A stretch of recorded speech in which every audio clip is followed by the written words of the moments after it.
सैयदना फारूक आजम रज़ी अल्लाह ताला अन्हु के दिल में इस्लाम की मोहब्बत कैसे डाली गई। खुद हजरत फारूक आजम अपना वाकया यूं बयान करके, मैं इस्लाम लाने से पहले एक बार हुजूर सल्लल्लाहु अलैहि वसल्लम को तकलीफ देने के इरादे से बाहर निकला, तकलीफ पहुंचाने की नीयत से बाहर निकला। तो मैंने देखा कि आप सल्लल्लाहु अलैहि वसल्लम मुझसे पहले ही मस्जिद हराम में पहुंचकर नमाज में मसरूफ हो चुके हैं, यानी नमाज पढ़ रहे हैं हुजूर।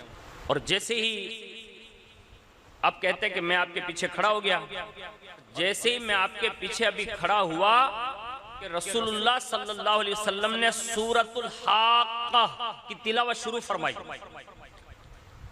तो मैं जैसे जैसे कुरान सुन रहा था ऐसा दंग होता जा रहा था और सोचने लगा कि कुरैश सच कहते हैं कि ये जो कलाम सुनाते हैं वो किसी शायर का कलाम है। यानी फारूक आजम कहते हैं मैं ये सोच रहा था जब हुजूर सूरह हाक़्क़ा पढ़ रहे थे, अभी मैं ये सोच ही रहा था कि आप सल्लल्लाहु अलैहि वसल्लम ने सूरह हाक़्क़ा की ये दो आयतें पढ़ी, इन्नहु लक़ौलु रसूलिन करीम वमा हुवा बिक़ौलि शायर क़लीलन मा तुमिनून।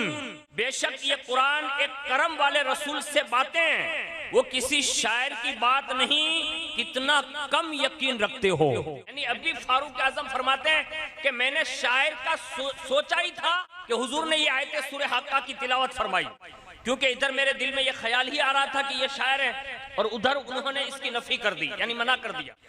और ताज्जुब की बात ये थी कि मेरे दिल की बात उन्होंने एंड हालत नमाज में जान ली, यानी रसूलुल्लाह ने नमाज की हालत में मेरे दिल की बात जान ली।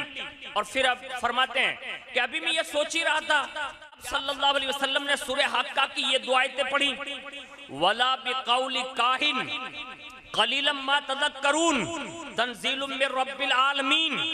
यानी फरमाया न किसी काहिन की बात कितना कम ध्यान करते हो, उसने उतारा है जो सारे जहान का रब है। ये रसूलुल्लाह ने दूसरी दो आयतें बयान की।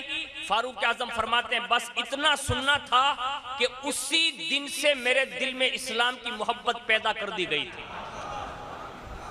ये पहला वाकया फारूक आजम के साथ पेश आया।